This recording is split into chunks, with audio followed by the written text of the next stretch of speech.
Wow. Good morning. Good morning. Welcome to this beautiful space at Mainline Unitarian Church. My name is Kathy Cortez, and I'm a member of the Board of Trustees. We are so glad you are here this morning, whether here in person or online. A special welcome if you're here for the first time. We hope you will find this to be a place that is compassionate and comfortable for you. Together, we strive to care for and connect with every person, and we hope you will join us after the service for coffee and tea and introduce yourself to us if you're new. We, all of us who choose to become members at MLUC, are the stewards of this church. MLUC is associated with like-minded congregations through the Unitarian Universalist Association. However, we follow no one dogma or creed. People become members of this congregation when they decide they want to be connected. Together, we co-create our community that reflects our common commitment to one another. We hope you find warmth and comfort here. Leading our service today is our senior minister, Reverend John Morehouse. The music is under the direction of our musical director, David Brown, with Jody Brown on piano and organ this morning, and the wonderful MLUC choir.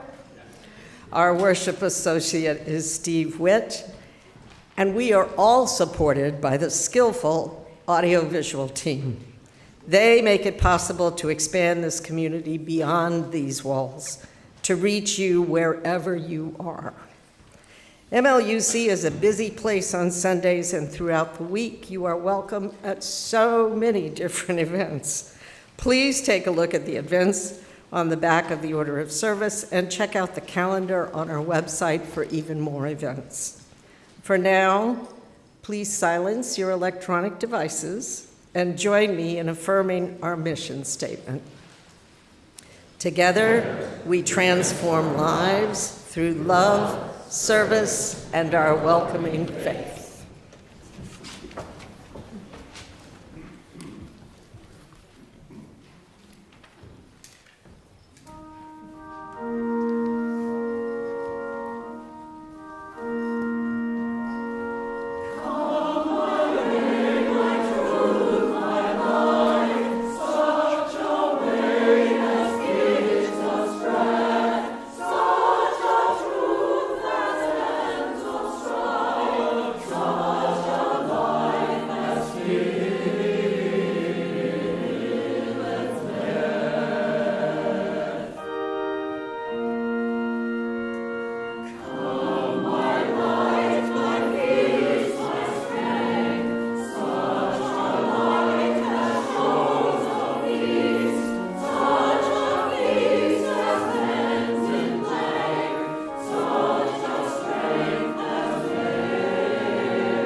Good morning.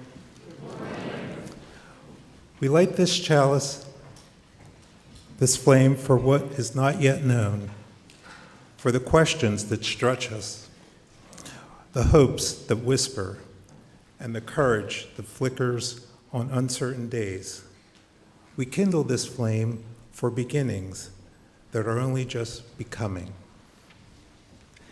Now please rise in body and spirit and join us for our opening hymn, number 92, which is Mysterious Presence and Source of All.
Please be seated.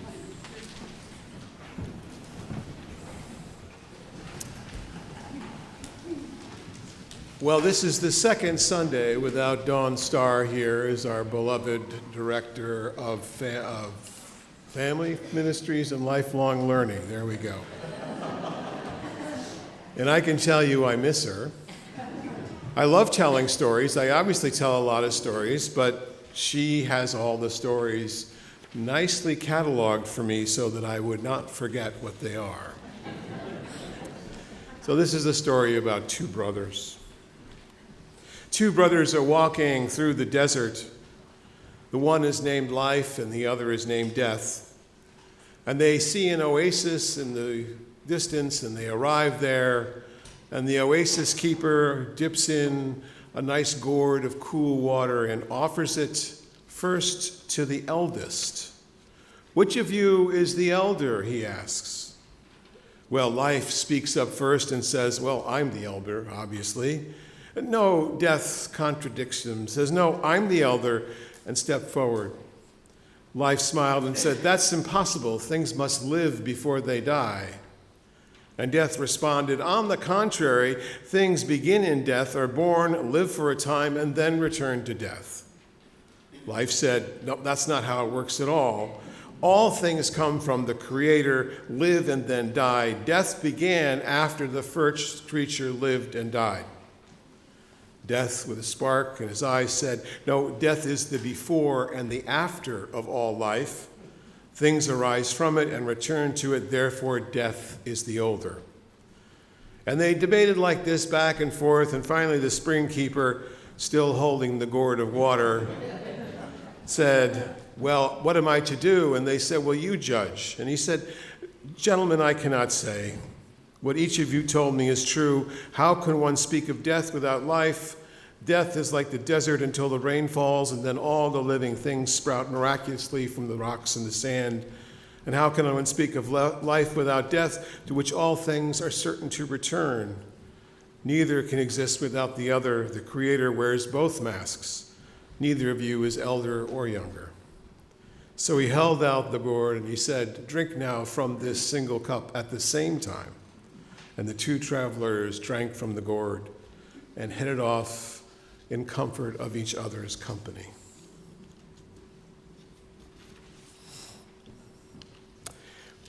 We are going to sing the kids out, right? Yes, let's sing the kids out, please. Thank you.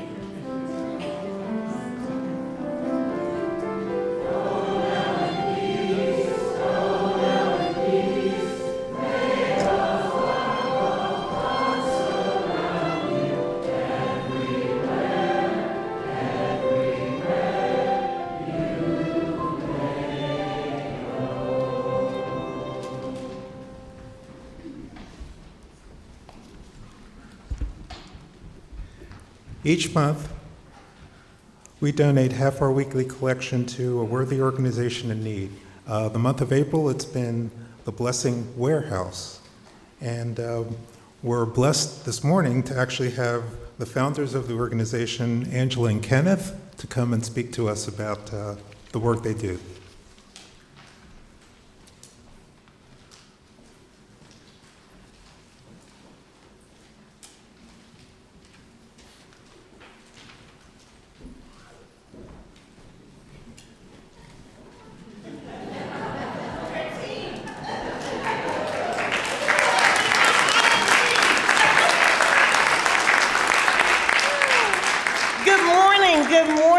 What a blessing to be here.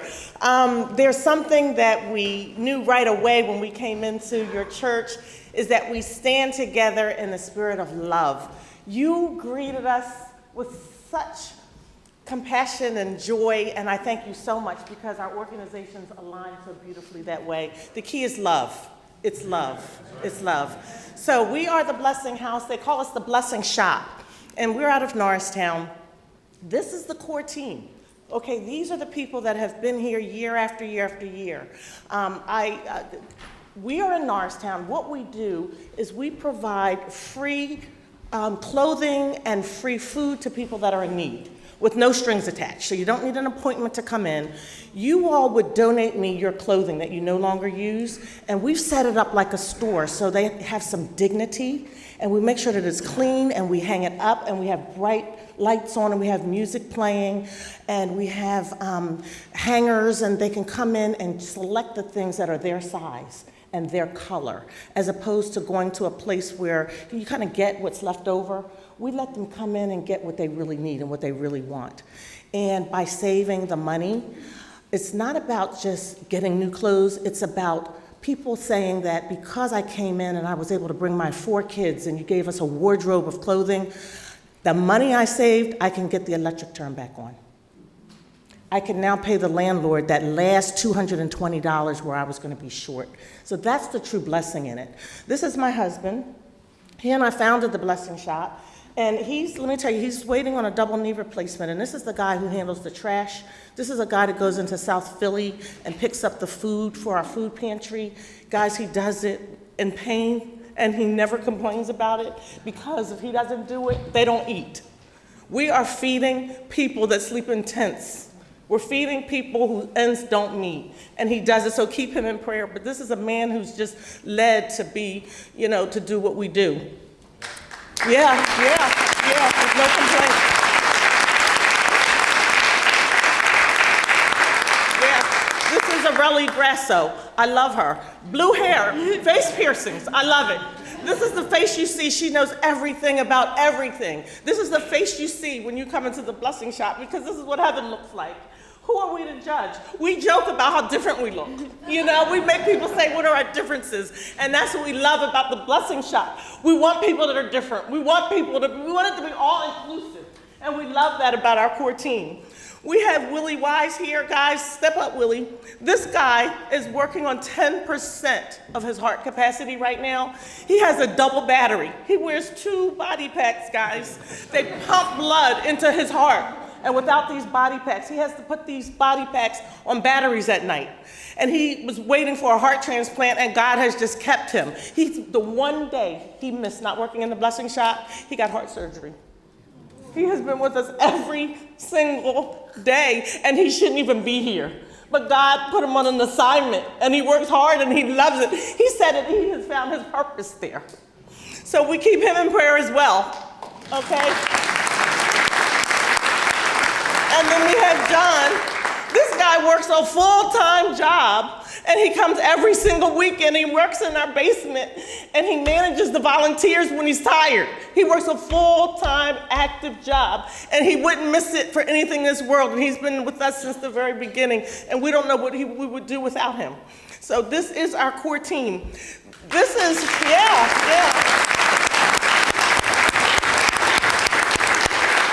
And before I take our seat, I stopped by the blessing shop this morning, and I've never done this or used this for demonstration because we don't even post on Facebook, because if people come in and want to shop with dignity and pride, we're not taking their pictures. I don't even know how to post, guys, because that's not what it's about. It's really meeting the needs of these people that need. This is what a parent had to do. This is a shoe, and the back of the shoe is cut out because they needed their child's foot to grow, and they couldn't afford the shoes. So this is the types of things that we take off of our children. They're our children, guys. They're our children.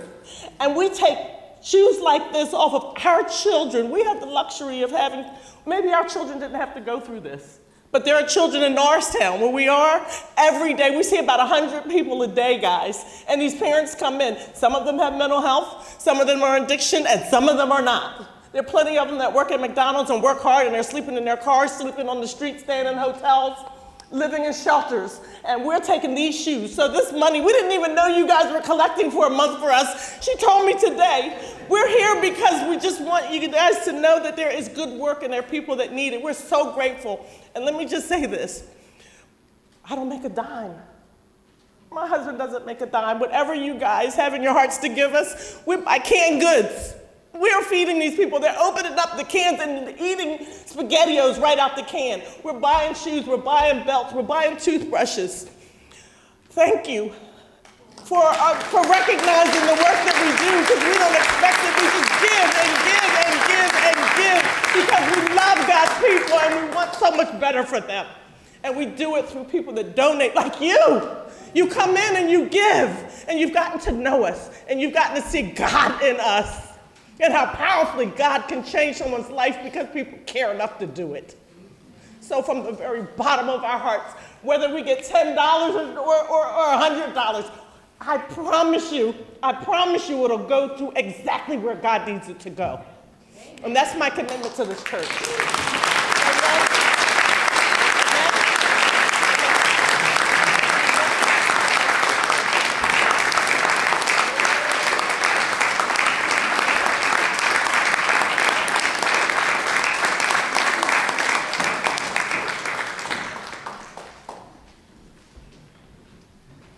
Wow. If you wish to make a cashless donation, either at home or here in the sanctuary, please scan the QR code inside the order of service. You can also make a cashless donation by texting, following the directions on the screen behind me. The offering will now be gratefully received. Will the ushers please come forward?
That sounded great, guys. It's our custom to share our personal joys and concerns, expecting to be heard, accepted, and supported. Our candles of community is our ritual of personal sharing and support. After each candle is lit, please join me in saying, "We hold you in our hearts." We have an initial announcement from Leslie and Wolfgang.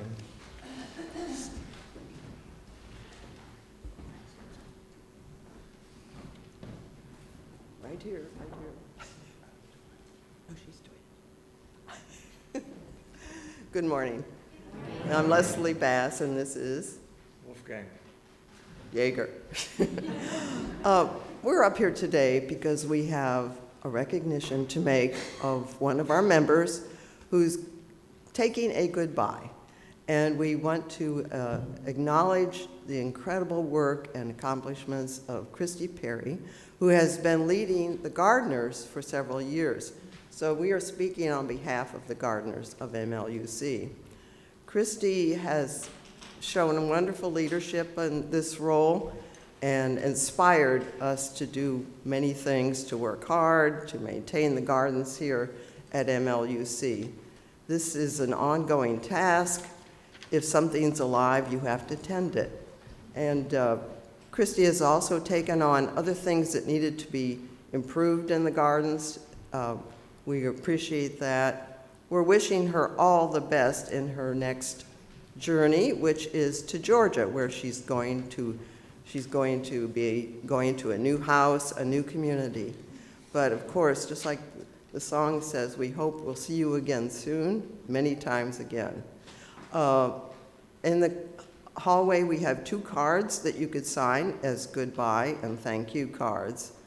And we invite you to do that, to wish Christy well in her new endeavors. Christy's sitting in the very back, so we're going to ask her to stand up.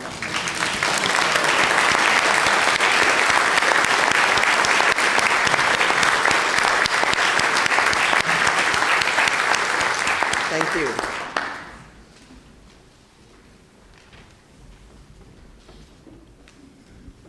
For Christy and her family, we hold you in our hearts and happy trails.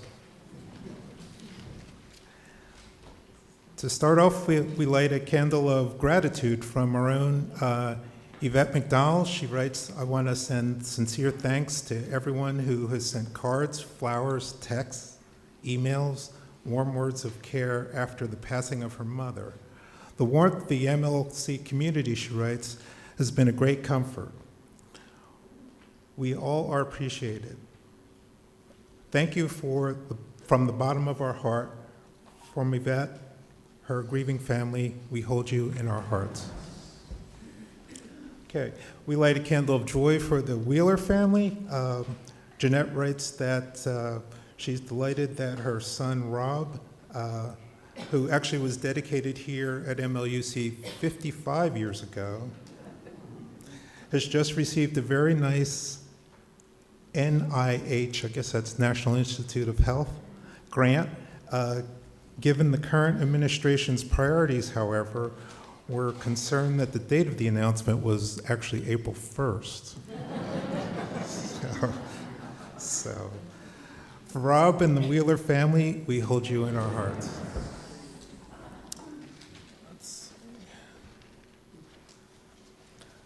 I've got another candle of joy that we're going to light for the Family Promise team and our own Bob Batt, who would like us to express the joy and appreciation to our volunteers after completing a 2-week hosting of unhoused women and children right here in our own sanctuary at the church. Meals were prepared and served, children were entertained, Easter baskets and all, hospitality shared, and overnight security provided as well. Some of the volunteers even double shifted for over 2 weeks. Welcome to all to the 17th year of hosting families. All the dedicated Family Promise volunteers, we hold you in our hearts.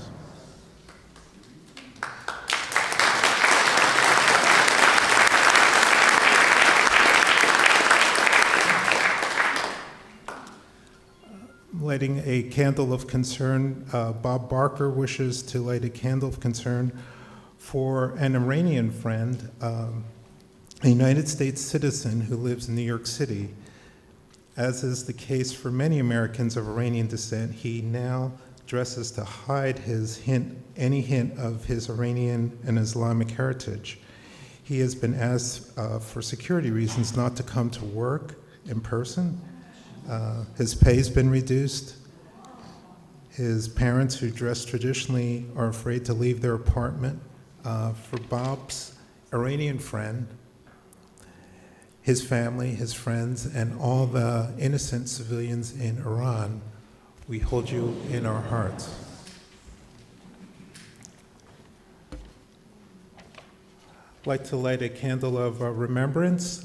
Denise Pettit requests that we light a candle of remembrance for Barbara Nadine. Her SGM remembers her with great love and sends deep condolences to her widespread family. For Barbara, her SGM family, and we hold you in our hearts. Okay. My printer didn't work this morning. Let me just see. For our own Kathy Gourds, she wants to share a joy with us this morning for, where is it here? In 1969, on this date, April 12th, she and her husband, Ron, were married, and it's happy anniversary, Ron. Here's to 56 years.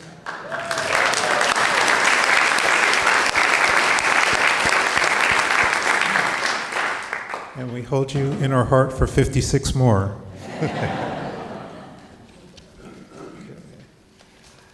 And we have another joy to announce today. Where is that? Wow. Okay. Oh. Just bear with me. The joy is for, we're going to light a candle for our own Norma Winther. She's sitting right there. She is celebrating her 97th birthday.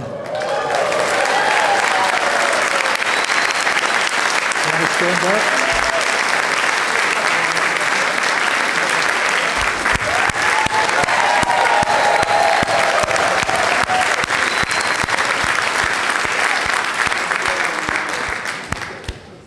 Can we get a little happy birthday for her?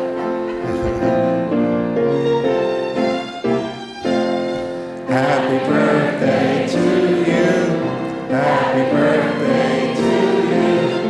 Happy birthday, dear Norma. Happy birthday to you.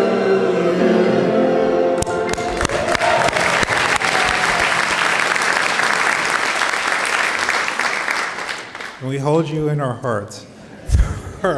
Joys and concerns too deep for words, we light one last candle.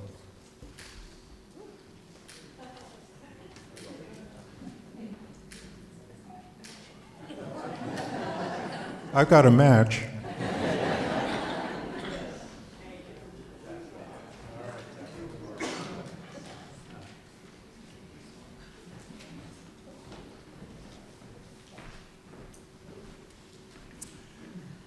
By way of a guided meditation today, I'd actually like to share first with you all a reading that Melissa Graff Evans sent to me not too long ago from a science friend of hers. And I'll then read this in parts and then lead us into a meditation. Spring is not to be trusted, said Gary Kloss. Beneath its warmth and pastels lies a season of chaos, bargains, and betrayals. And beneath the chaos, something older is at work, written into cells across hundreds of millions of years, refined by forces that dwarf any single spring's cruelty. For the early leafers and those that bud, the temperature dominates the calculation, but it doesn't always work out that way. What moves me most, he said, is when I watch the snow fall on open blossoms, that no life can negotiate that storm. It can only surrender, fully without reservation, to laws that have carried its ancestors through 10,000 turbulent springs. In a world that feels increasingly chaotic, there is something grounding in this. Like the rest of the natural world, we too are adrift and woven into something that is much greater than our worry, an order so fundamental it requires no belief. What strikes me, he wrote, watching from my window, is that the trees and the flowers are not waiting to find out. They're already committed, fully without a guarantee, to the spring it cannot see and blooming into uncertainty. There's a word for that, several. Perhaps the most quietly radical one is this: it's simply courage. I invite you to close your eyes as you feel comfortable doing so and to enter with me, please, into this moment of guided meditation and prayer. Let us sit back in our chairs, unfurl our brow, place our feet firmly on the floor, connecting us to the earth that holds us here, this blue, fragile planet, spinning in the vastness of space. And let's breathe in together deeply and breathe out. In the holiness of this moment, in this space, we are gathered here to remember that despite the chaotic world in which we live, joy is the resistance to what is hurting. Joy which is given to us by all that is holy, joy that holds our hearts in the midst of the storms that we are living through now. These storms in the news, these storms in our hearts, these storms that are all around us, and the fears of a world or a people being exterminated, the fears for our children's children's children. O Holy One that is known by so many names, be with us now and hold us in your embrace. Help us feel the love that guides us even in times of darkness. Help us become the calm in the midst of the storm, and give us the strength to move through these days until we reach the last.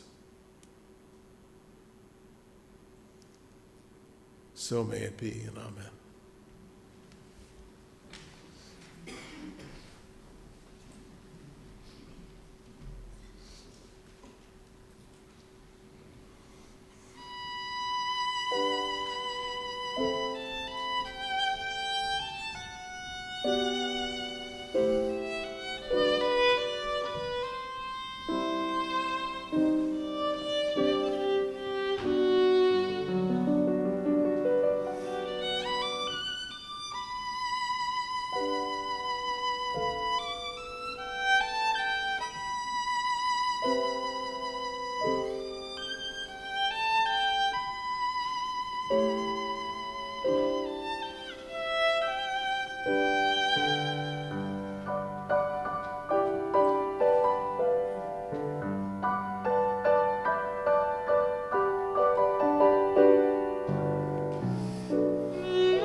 Thank you, David, Jody. Thanks to the choir. Thanks to all you here. I want to thank the ushers. They don't get a lot of thanks anymore.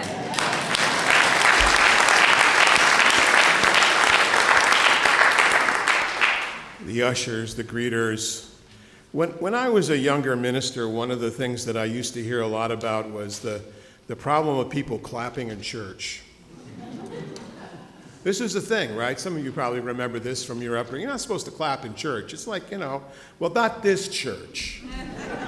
We're a clappy, happy bunch. We like to clap in church. That's good, yeah. What do we hear about that? We think that's good.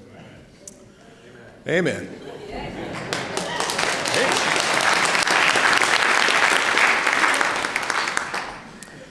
As I always do, I like to begin with a story. This is about a former parishioner of mine named Bob. We called him Dr. Bob. He'd been a very active member in a previous congregation when I was much younger. And he was a retired family doctor. He had been in medicine until the age of 86. But he was as sharp as ever, even when I knew him at age 90. He was Chinese American, he was tall, he was elegant, his manners were impeccable, his mind still razor sharp. He was always forever curious. Every so often someone comes along in your life where you feel like you have this deep soul connection, and that's what I had with Dr. Bob. Now, he was a staunch agnostic, which actually, after 10 years of ministry with him, is an improvement because he was a staunch atheist. So at least now he was willing to consider other options, and he was always fascinated by my belief in reincarnation. And we'd have these long conversations about death and the afterlife. Now, Bob had been at the bedside of many of his patients as they died. He knew what this was about. He knew it wasn't always pretty. He knew that sometimes people were terrified, sometimes they were calm, and most of the time, at the very end, it was okay. He would often joke with me about his upcoming tour of the universe. He said, I can't wait until I die and I get my tour of the universe. And he said, I'll let you know what I find out. I said, Bob, how are you going to do that? He goes, I'll find a way. There's always a way. His faith in possibilities of science and life itself often lifted me in my darker days. Not to say that Bob didn't have his darker days. He had survived cancer twice. He had not one but 2 heart attacks. Smoking, he told me, which he quit, but it was hell. And a family that was often in difficulty. He had been smuggled into the United States by Chinese parents aboard a steamer during the Depression. One of his children died. And he experienced racism his entire life, from medical school on. He was a survivor, so he knew the value of life. And as I was visiting him during his dying days, he was increasingly curious about the afterlife, and he especially wanted to know if he would be reincarnated.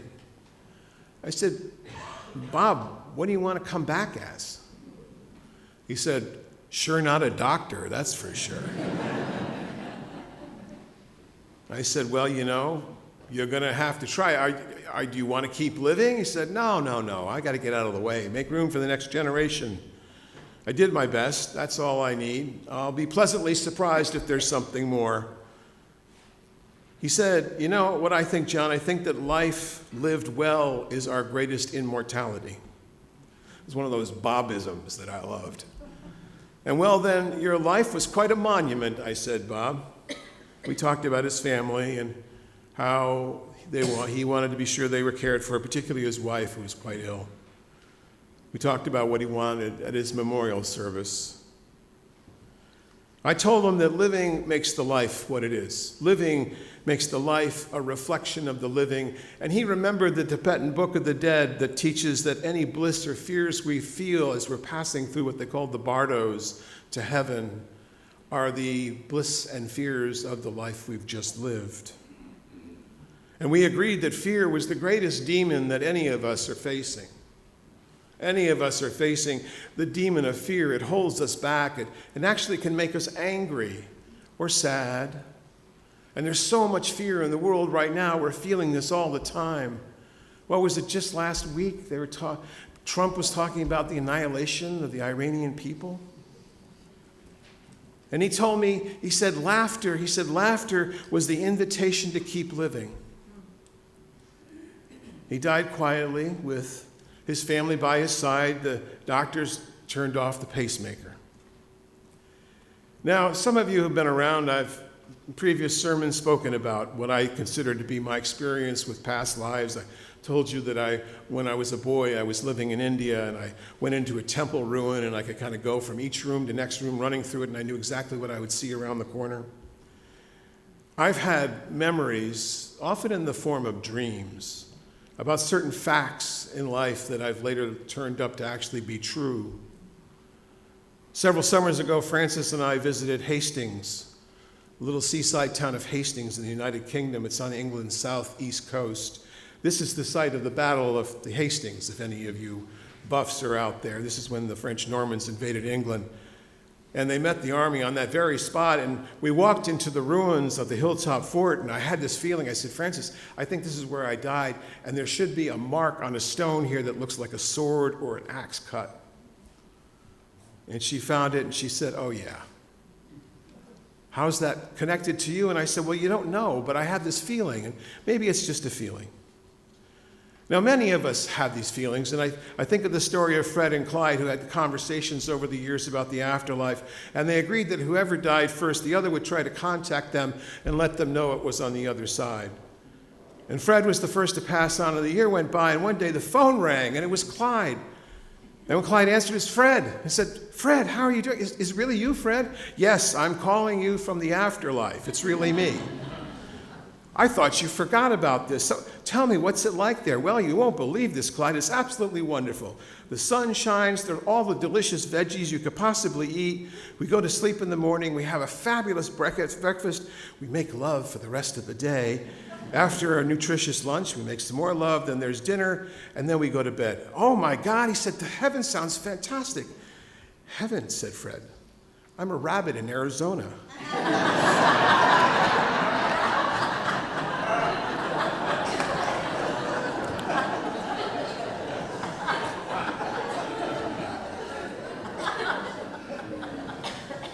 And there are those people who you meet you absolutely can't stand. Anybody have that experience? Nobody in this room, I'm sure. There are those people. No reason, just met them. I remember a woman when I was doing my student chaplaincy in a hospital. She was the head nurse of this particular ward I was working on. She just put me on edge. I mean, it was like, bad juju. I had a dream in which the woman murdered me. Now, what caused what? Who can say? I couldn't quite place it, but needless to say, I kept my distance. Even then, she snapped at me more than a few times. All these experiences, of course, can be explained through more rational means. And my problem may very well be that I have a very active imagination, and maybe I should just start writing murder mysteries. But there is some evidence that we live on beyond this life. And when I say evidence, I'm actually talking about experiential, cataloged, scientific evidence. Most specifically are those people who wonder what the past life could actually mean. And so there we look first at the proposition, is there life beyond death? The novelist Ernest Beckert and others thinks that most religion is a preparation for death and some assurance of the hereafter. Religion, he said, serves as a mechanism to handle the terror of mortality through symbolic immortality. Carl Jung, and many of you remember the great mythologist Joseph Campbell, also believed that religion's primary purpose was to prepare for death, or the assurance of an afterlife. Now, that's provided that you pick the right religion, of course. As Mark Twain put it, man is a religious animal. He's the only religious animal, and he's the only animal that has true religion. Several of them, actually. Well, I think UUs might be a little unique in this regard in that really we're more concerned with the life we're living now. That's why our denominational magazine is called The World. The best life we can live now, with service and compassion and joy, not so much concern with the afterlife, although I do notice that that concern becomes a little more pronounced at the end. So before I consider if we reincarnate, let's first consider if there's anything that survives us at all from a rational standpoint.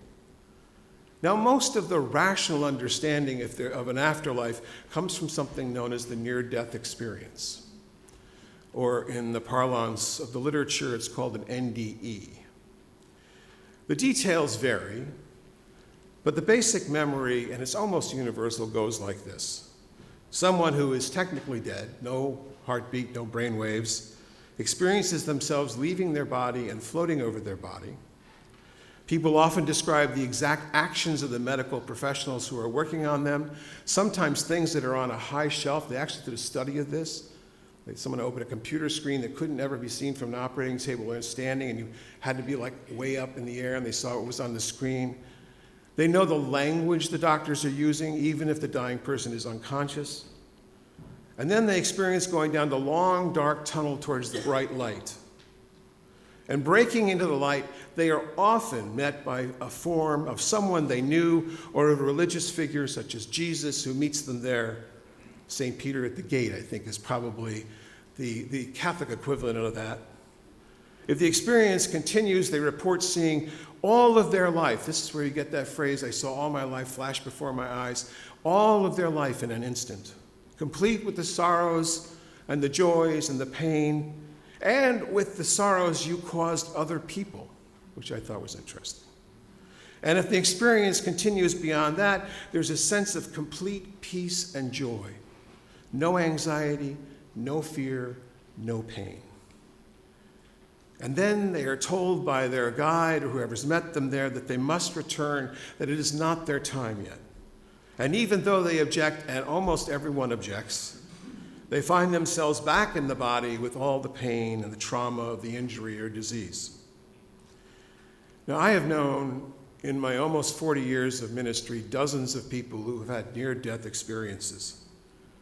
And I can tell you to a person, all of them have no more fear of death, none. And they can't wait to get back. But first, they understand that they were sent back to serve the world. Now, does this constitute evidence of an afterlife in a rationalistic sense? Perhaps. Perhaps those experiences are somehow imprinted in our consciousness as a coping mechanism at the time of death in our brains, an evolutionary adaptation of some kind. It's also true that at the very end of life, many people feel a cessation of pain, that the pain receptors shut down because they realize there's no point. It's possible that the near-death experiences are a physiological response to trauma and death.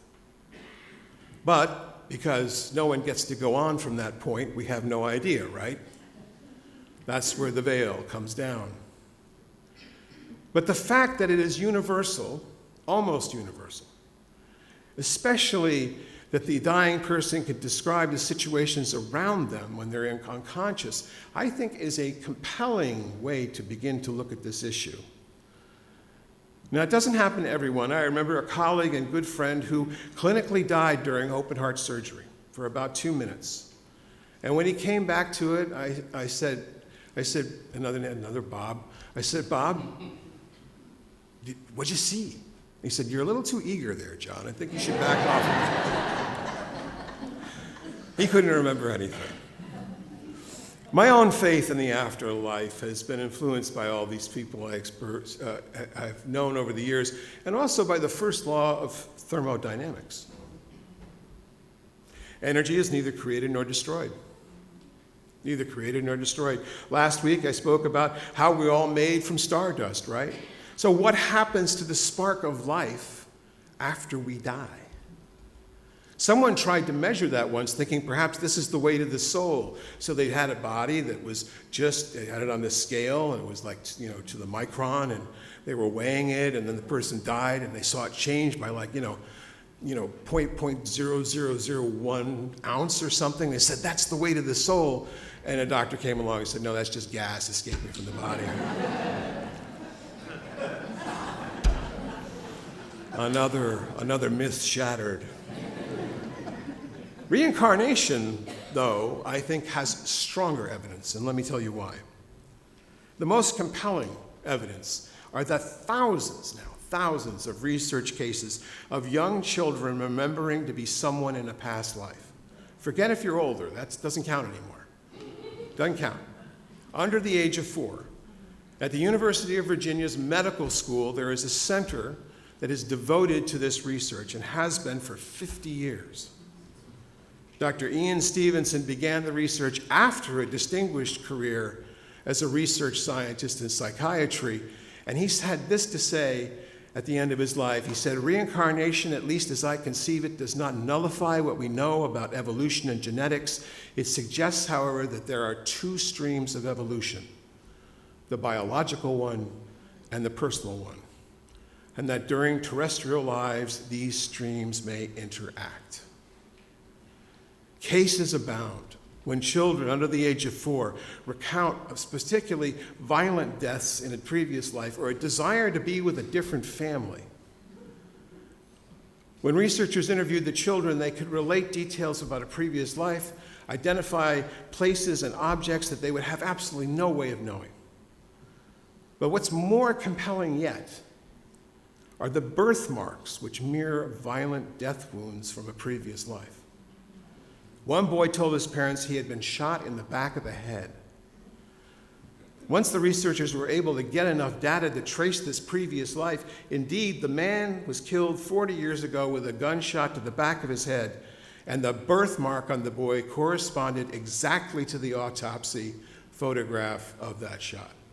Even more compelling was there was a birthmark on his forehead for the exit wound.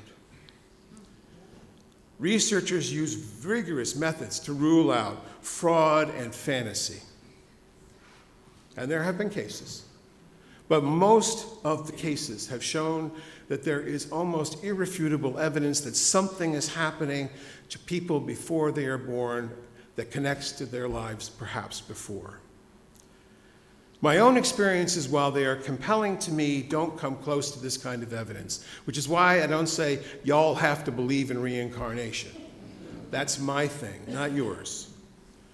As much as we may or may not believe, I do think that there are issues that need to be researched more. Now, when we get older, it just doesn't work. I don't think you can say that. It's a personal faith, but it may not be yours. But whether or not it happened, I believe reincarnation is an important idea to consider for other reasons. What are we going to do with our lives? Approximately 25% of Americans believe in reincarnation. When Eileen Andrews, who won this sermon topic in our auction, met with me, she was certain she'd known her first husband in a previous life.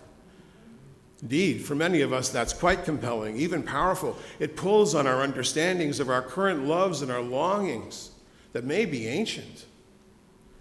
Now, I believe I've lived thousands of lives. I don't know.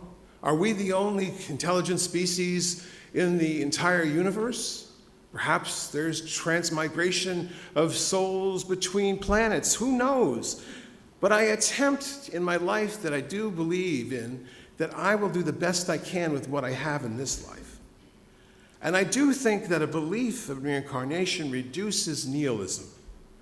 Now, most of you here believe, and I believe that's wonderful faith to have, that in this one life you have to live, you're going to live it with as much gusto and as much verve and as much a commitment to service as you possibly can. You're going to make the best of this life.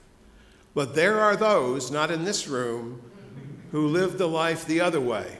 I might as well do anything I want and wherever I want, to whomever I want, because this is the only life I've got, and I don't believe in an afterlife, so. Well, I think reincarnation challenges that.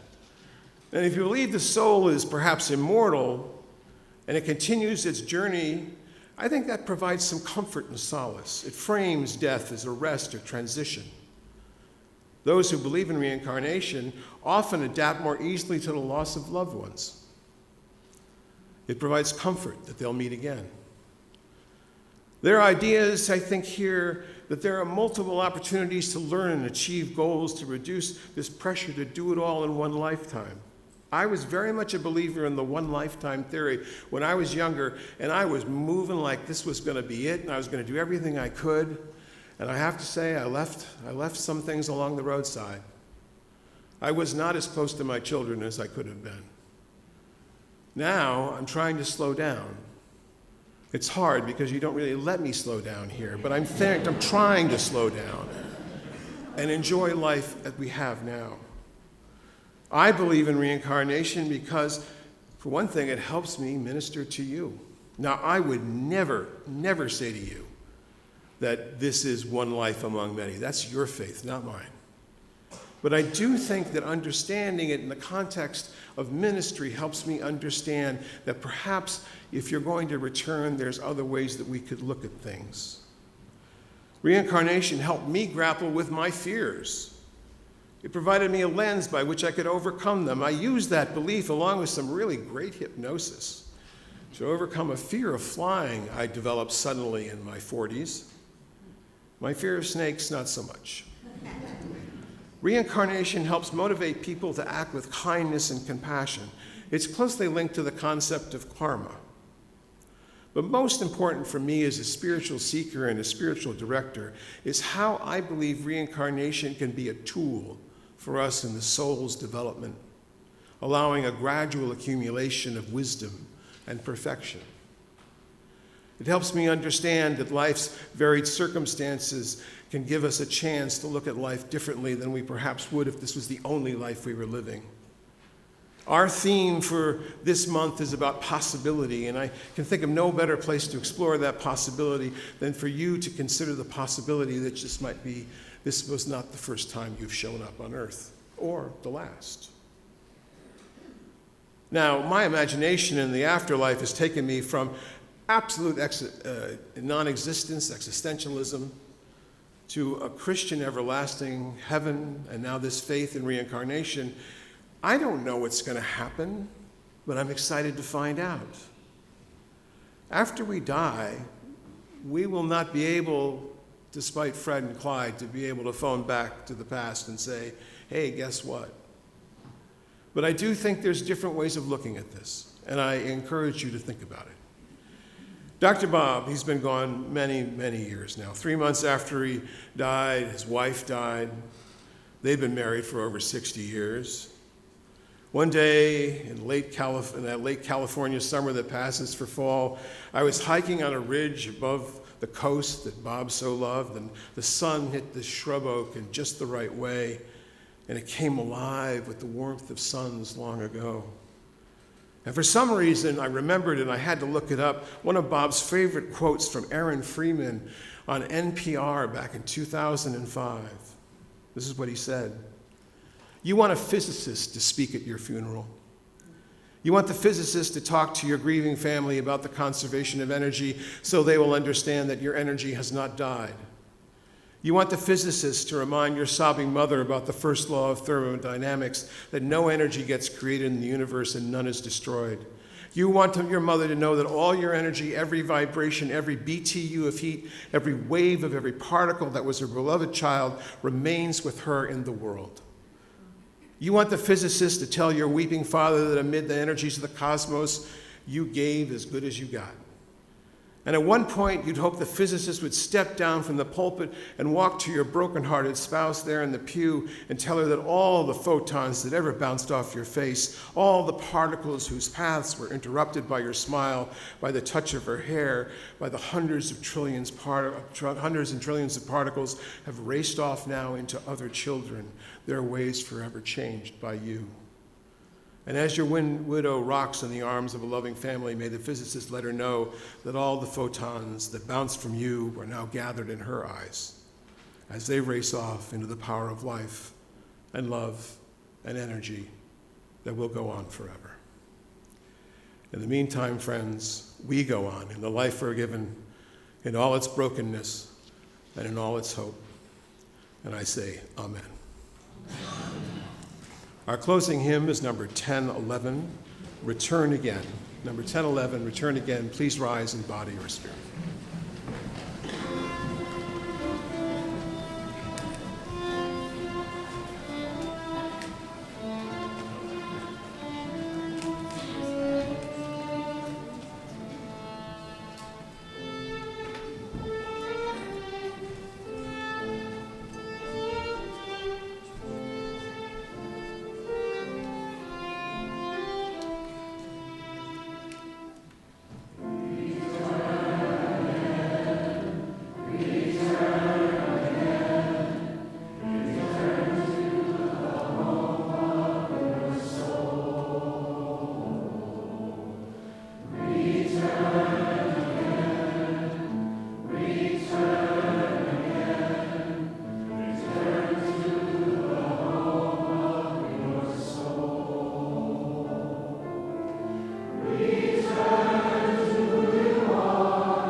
Gretchen Holly said, "We must surrender to the mystery, to release ourselves from knowing everything there is to know, to release ourselves from the yearning to have it all figured out, and to let go of the burden of believing that only your way is the way.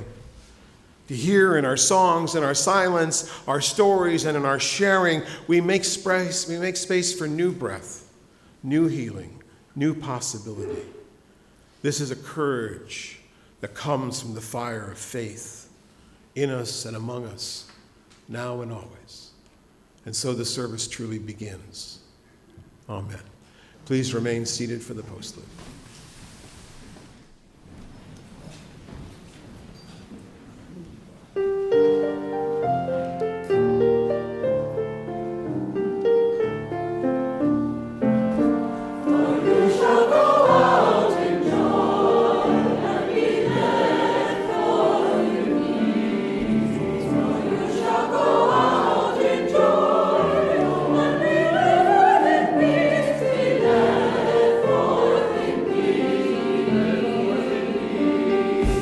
The mountains and the hills